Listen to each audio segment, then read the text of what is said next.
ও বিশেষ প্রশ্ন করেছে। আগে আমাদের ধর্মের নাম ছিল সনাতন, পরে নাম হয়েছে হিন্দু ধর্ম।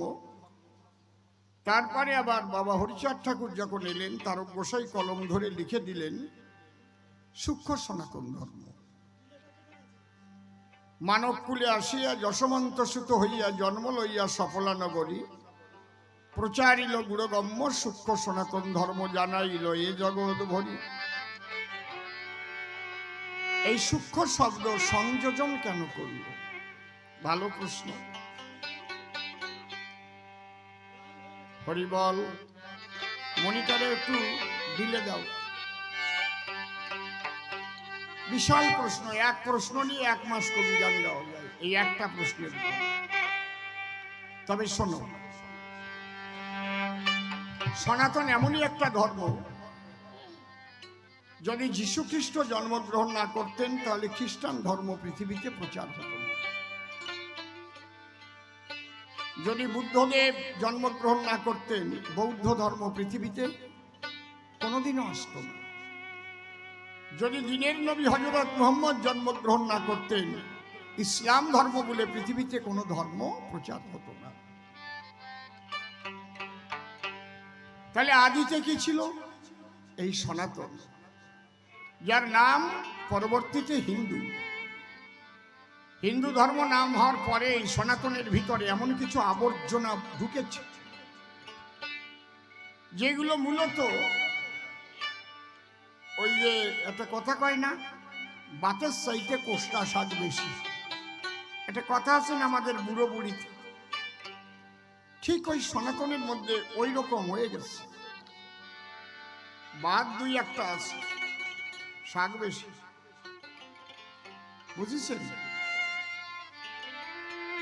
ওই ভাতগুলো বের করে করে হরিচাঁদ ঠাকুর এবারে তুলে দিয়েছেন যে এই হচ্ছে আসল জিনিস। ওইটুকু হচ্ছে সূক্ষ্ম। সূক্ষ্ম মানে কি?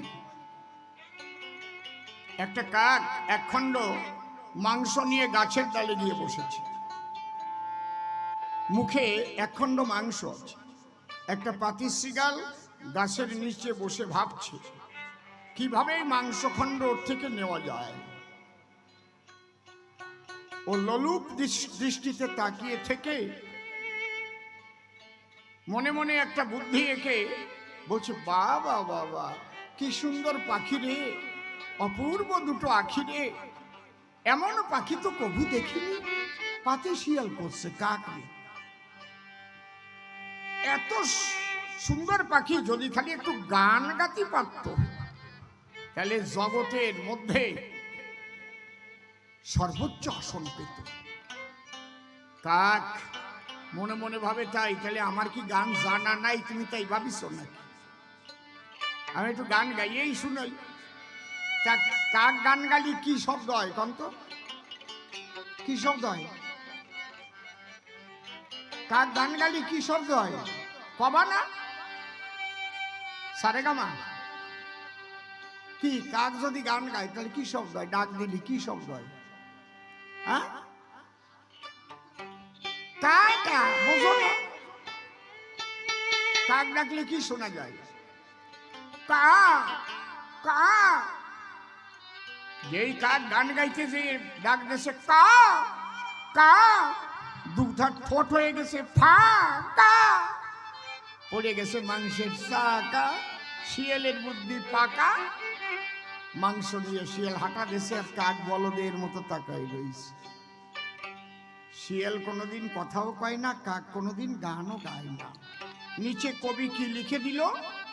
দুষ্ট লোকের মিষ্টি কথায় কখনো ভুলিও না। এইটুকু হচ্ছে সূক্ষ্ম জিনিস। বুঝতে পারতেছ নাকি? এর সাথে ভালো করে আমি বলতে পারবো না, নিজেরে তাহলে বলে নেব। এই সূক্ষ্ম জিনিসটা কি? আর হরিচাঁদ ঠাকুর এমন সূক্ষ্ম জিনিস দিয়েছেন যে জিনিস মুসলমানদেরও লাগবে, হিন্দুদেরও লাগবে, খ্রিস্টানদেরও লাগবে, বৌদ্ধদেরও লাগবে, শিখদেরও লাগবে। যত ধর্মমত আছে সমস্ত ধর্মমতের গোড়া হচ্ছে সনাতন। এবং এই সূক্ষ্ম এই তত্ত্বটুকু যদি কেউ করে ধারণ, সে সত্যি সত্যি একটা মানুষ হতে পারবে। আগে মানুষটা হবে, তারপরে তো সাধু। সদ্ভাবনায় যুক্ত থেকে আরেকটু রিভাইভ দে। সদ্ভাবনায় যুক্ত থেকে মনিটরে রিভাইভ। রক্ষা করো পিতৃধন, সূক্ষ্ম সনাতনের তত্ত্ব শোনো বিশ্ববাসীগণ। সূক্ষ্ম সনাতনের তত্ত্ব শোনো বিশ্ববাসীগণ। সূক্ষ্ম সনাতনের তত্ত্ব শোনো বিশ্ববাসীগণ।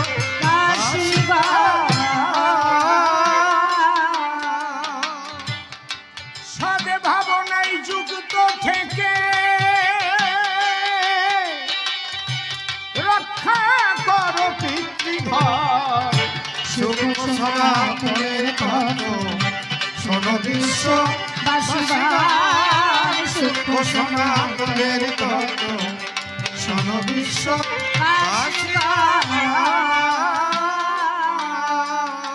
তুমি ধার্মিক হবে কি? তুমি মুসলমান হও, হিন্দু হও, খ্রিস্টান হও, বৌদ্ধ হও, শিখ হও, আগে ভাবনা তোমার সৎ করো, সৎ ভাবনায় যুক্ত হও। আমার কথাগুলো একটু লক্ষ্য করে শুনবেন, কারণ আমার কথাগুলো হচ্ছে দর্শন ভিত্তিক কথা না। আমি আওলা দিয়ে কথা দিয়ে কবি গান গেয়ে বলি। দর্শন, যাকে ইংলিশে বলে ফিলোসফি। তাহলে ভাবনাটা কোথার থেকে তৈরি হয়? এই যে পুতুল নাচ আমরা দেখি, পুতুলে তো নাচ না দেখায়, কিন্তু একজন সুতো দিয়ে নাচায়, মঞ্চ পরে বা মাসায়, এটা পর্দার আবদালে থেকে নাচায়। মনে হয় কি আরে কথা করছে, নাচতেছে, তাই না? কেউ যদি পুরস্কার দেয়, আরে হাতে বই দেয়, ওই সুতো দিয়ে একটা নিয়ে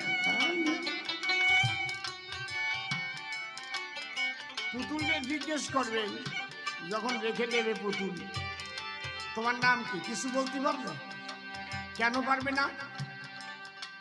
মন নাই। ওই ফটোরে জিজ্ঞেস করেন তো তোমার নাম কি, বলতে পারবে? পারবে না কেন? মন নাই। তাহলে ভাবনার মূল কেন্দ্র কি বলো? ভাবনার মূল কেন্দ্র কি? মন। কথা বলো, খালি বলবো না ভালো মানুষ গান শুনতে বলছি।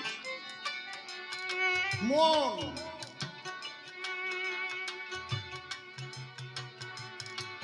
তাহলে মনের থেকে যদি ভাবনা তৈরি হয়, কি অদ্ভুত ব্যাপার দেখুন। তাহলে মন যদি অপবিত্র হয়, ভাবনা শুদ্ধ কোনোদিন হবে না। তাহলে মন অপবিত্র হয় কেন? কাম, ক্রোধ, লোভ, মোহ, মদ, মাৎসর্য, ছয়টা রিপু ওই মনের উপর ক্রিয়াশীল হয়। মেডিকেল সায়েন্সে কোনো অপারেশন নাই যে অপারেশন করে যদি বলা হয় আমার তো লোভ বেড়ে গেছে ডাক্তারবাবু, অপারেশন করে 2 কেজি লোভ আমার বের করে দেন, আমার খালি পরের টাকা চুরি করতে ইচ্ছে করে আর ঘুষ খাইয়ে চাকরি দিতে ইচ্ছে করে, এ আমি থামাতে পারতেছি যেমন। পৃথিবীতে আছে কোনো ডাক্তার অপারেশন করে লোভ কেটে বের করে দেবে? পারবে? কিন্তু লোভ আছে। ধর্মের হচ্ছে দুটো দিক, একটা ব্যবহারিক আর একটা আধ্যাত্মিক। এই দুটো দিক কি বললাম? একটা আধ্যাত্মিক আর একটা ব্যবহারিক। তাহলে আমরা এখন আধ্যাত্মিক আলোচনা করছি। এমন কিছু জিনিস আছে দেহের মধ্যে যা বিজ্ঞানের কোনো যন্ত্রে ধরা পড়ে না। কাম যে আছে, কতটুকু কাম আছে কোনো যন্ত্রে ধরা পড়বে না। কিন্তু কাম আছে। যখন কাম শরীরে জাগ্রত হয় তখন অনেক নামি দামি মানুষের বদনাম ঘটায়। ক্রোধ আছে, এই ক্রোধের জন্য সংসার ভেঙে যায়, স্বামী স্ত্রী ঝগড়া হয়, নিজের ভাইয়ের মাথায় নিজে বাড়ি দেয়, তাই না? লোভ, মোহ, মদ, মাৎসর্য প্রত্যেকটা আছে। তাহলে মন আছে, দেখা যায় না।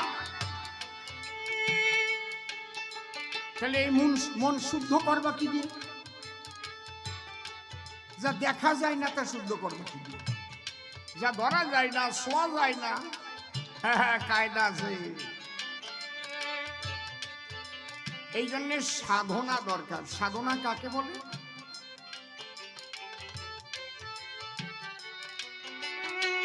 অনেক সাধু আপনাদের চোখের সামনে দিয়ে ঘোরে, অনেক পাগল করে। একজন একটু জিজ্ঞেস করবেন তাই সাধনা কাকে কয়, এমন করবে দেখবেন খালি তত করবে। যারা দর্শন নিয়ে এমএ পাস করেছে তাদের একজনের কাছে জিজ্ঞেস করেন তো দর্শন কাকে বলে। দর্শনের কোনো পাতায় দর্শনের সংজ্ঞা লেখা নাই। আমি ফাতা করে ফেলেছি প্রাচ্য পাশ্চাত্য দর্শন, দর্শনের কোনো সংজ্ঞা লেখা নাই। শুধু প্রথম লেখা আছে ফিলোসফিয়া, জ্ঞানের প্রতি অনুরাগ। তাহলে সাধনা কাকে বলে? যে পদ্ধতির দ্বারা, খুব লক্ষ্য করে শুনুন। যেমন ভাষা কাকে বলে, সংজ্ঞা কি? যাহার দ্বারা আমরা মনের ভাব প্রকাশ করিয়া থাকি তাকে ভাষা বলে। বোবারও একটা ভাষা আছে, কিন্তু আগে টিভিতে খবর পড়তো, বোবা মানুষ বসতো, আমরা কিচ্ছু বলবো না, বোবারা বলবো। ওরা একটা ভাষা, নীরব ভাষা। তাহলে সাধনা কাকে বলে? যে পদ্ধতির দ্বারায় বহির্মুখী মনকে ইষ্টমুখী করা হয় তাহার নাম সাধনা।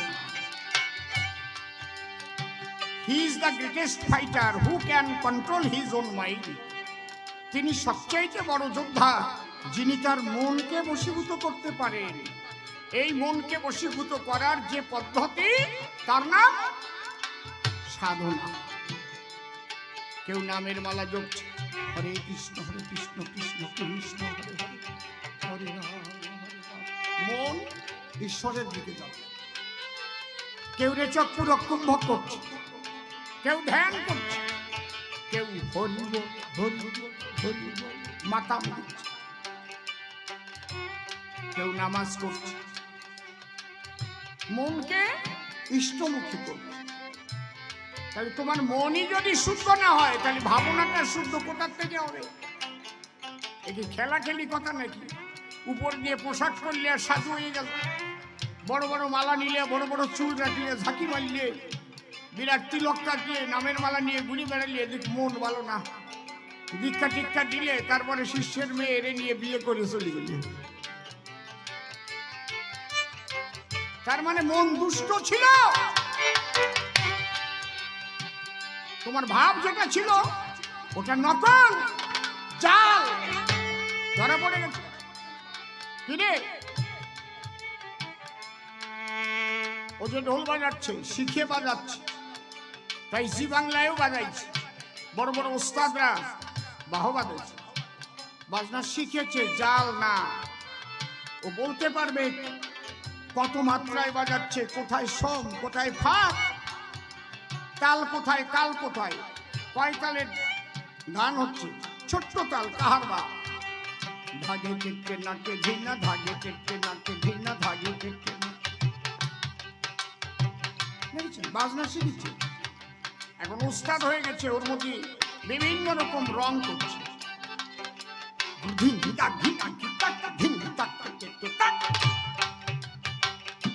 তাল কিন্তু এক, ধাগে কেটে নাকে ভিনা। তুমি ওই বাজাও, আমি আলাদা বলবো, কেটে নাকে ভিনা, ধাগে কেটে না, এর আসল তাল।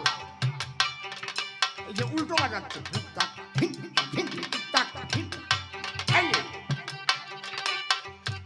বুঝতে পারছেন কি বলছি? নকল না আসল জিনিস।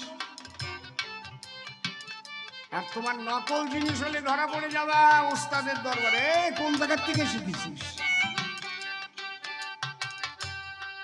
দেখবা একবার হরি সবাই কেন্নাতের মেলায় বাজাইয়ে যায়, জগ দা গসান, জগ দা গসান। ওরে নাচিয়ে নাচিয়ে বাজায় একদম। কীর্তন গানে এর লাভ দিয়ে বলবো খুলবি, আসলে কিচ্ছু জানে না, ওইভাবে শেখছে। জিজ্ঞেস করবেন কয় দেয় না, ওই সব জানি না, আমরা ষাটে বাঙাল, 60 মিল করছি, বুঝতে পারিস? আর মানুষ কয় দেখ বাজায় গেছে লম্বা চুলিয়া, বাজায় ডুলিয়ে ডুলিয়ে কি ভালো খুলিয়া। তাহলে মনটাকে আগে তোমার পরিশুদ্ধ করতে হবে। তাহলে আমার গানের প্রথম পদ, সদে ভাবনায় যুক্ত থেকে, সদে ভাবনায়, সদে ভাবনায়, সদে ভাবনায়। তুমি রাম ভক্ত, কালী ভক্ত, যে ভক্ত, আগে ঠিক করো মন। সদে ভাবনায় যুক্ত থেকে রক্ষা করো পিতৃধন। শোনো বিশ্ববাসী গান, সূক্ষ্ম সনাতনের তত্ত্ব। শোনো বিশ্ববাসী গান। দ্বিতীয় নাম্বার পয়েন্ট কি দিলাম? পিতৃধন রক্ষা করো। আমার অশ্বিনীকর্তা লিখে গেছে, সব লিখে গেছে আমার তারকর্তা, আমার অশ্বিনীকর্তা। তোমার ভাবনা সৎ না থাকলে তোমার প্রেম হবে না। প্রেম হয়তো কিছু মতুয়াদের নিয়ে মাতাম দিলে কিছু সময়ের জন্য প্রেম হলো, বাড়ি যাই আর কিছু থাকবে না, আবার ওই কাটুয়া বারো বাড়ি আরম্ভ হবে।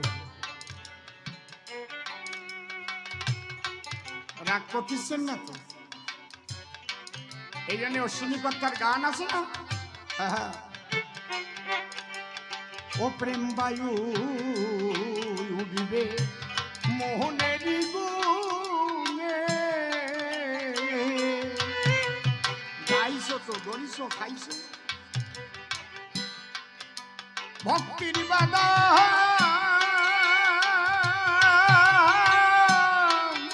দেও না টেনে মোনা।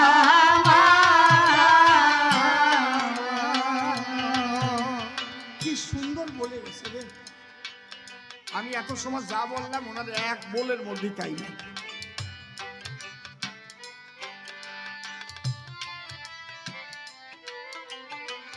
সারা জীবন ভরে যে আলোচনা করবো ওই এক এক বলির মধ্যে তাই আছে। বোঝে কয়জন? প্রেম বায়ু উঠবে মনের গুণে। মন যদি তোমার ঠিক না থাকে তাহলে পরিশুদ্ধ প্রেমের বায়ু উঠবে না। আহা, ওরে প্রেম বায়ু উঠবে মনেরই গুণে।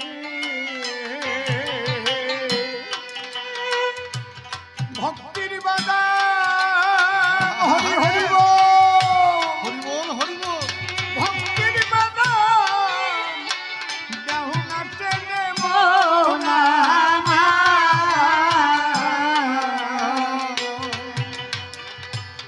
চলো সাধন, সাধন বস্তু সযতনে। সাধন বস্তু সযতনে। ওই যে বললাম সাধনা কারে বলে? তাহলে মন ঠিক করতে গেলি সাধনা করতে। চলো সাধন বস্তু সযতনে। সাধন বস্তু সযতনে। হরে গুণের ডুরি লাগাও রে তার। যদি জানি গোপাল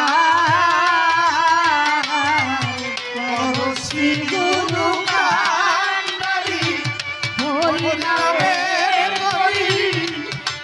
বলে হরি বলো রে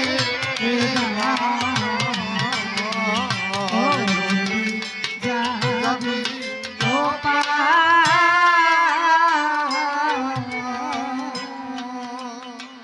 এই পদ্ধতি তোমাকে কে শিখিয়ে দেবে? সেই গুরু।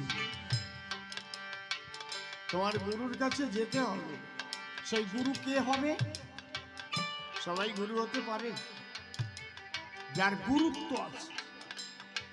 গুরু মানে ভারী, লঘু মানে হালকা। যার চলার গুরুত্ব আছে, বলার গুরুত্ব আছে, দেখার গুরুত্ব আছে, শোনার গুরুত্ব আছে। এত সোজা না। উপরে সাজগোজ দেখেই ঝট করে গুরু করবেন না, একটু তার সঙ্গ করে পরীক্ষা করে নেবেন যে প্রকৃত এ গুরু হওয়ার যোগ্য কিনা। যদি বলেন আমরা চেনবো কি করে সরকার মশাই, একেবারে চেনার সহজ উপায় বলে যাচ্ছে। একটা কথা মনে রাখলেই হবে, যাদের গুরুগিরি ব্যবসা তারা কোনো দিন সদ্গুরু না।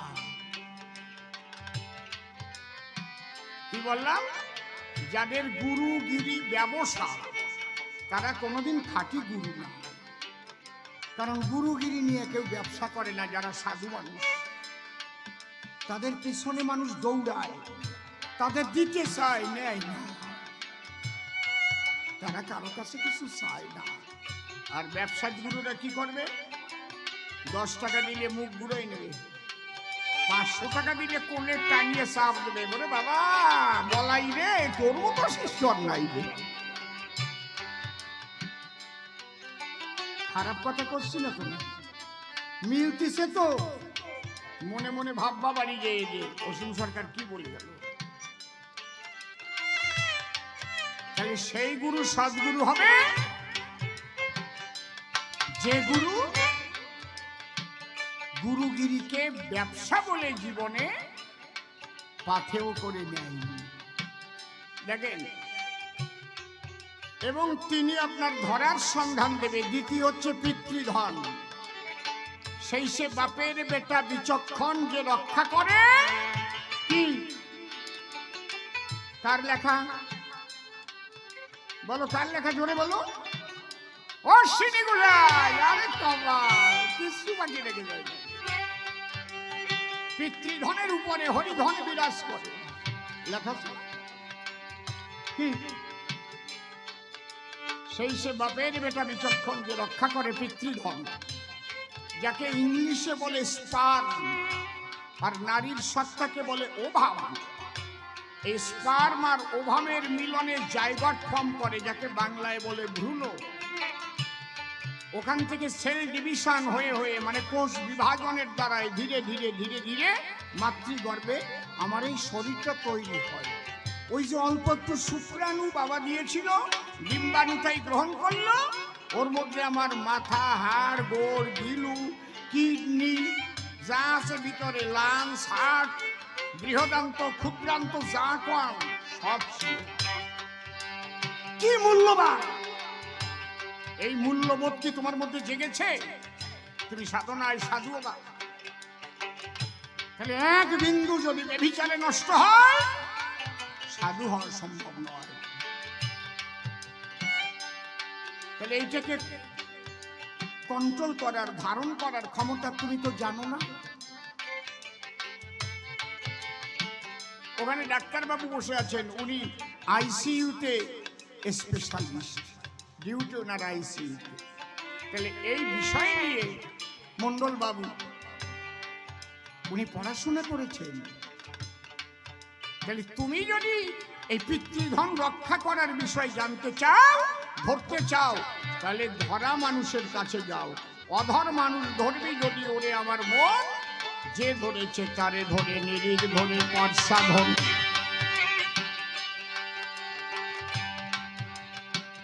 আর কি? সদা কহ সত্য বাক্য, মনে মুখে রাখো ঐক্য, নিজে হয়ে কর্মদক্ষ, কর্তব্য করো পালন।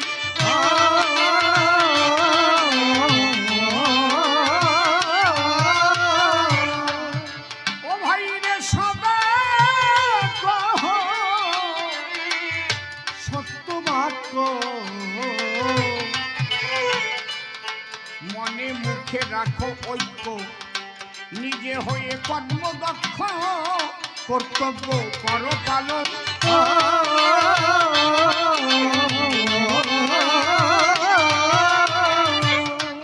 পরনারী মাতৃজ্ঞানে ভজন করো মনে প্রাণে। ভজন করো মনে প্রাণে।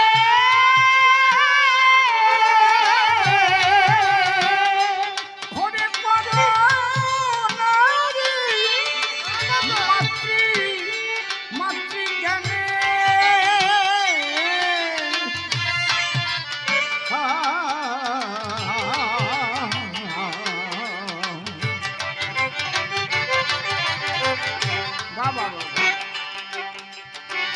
আমি একবারও বসন ভূষণ মালা তিলক কিছু বলেছি?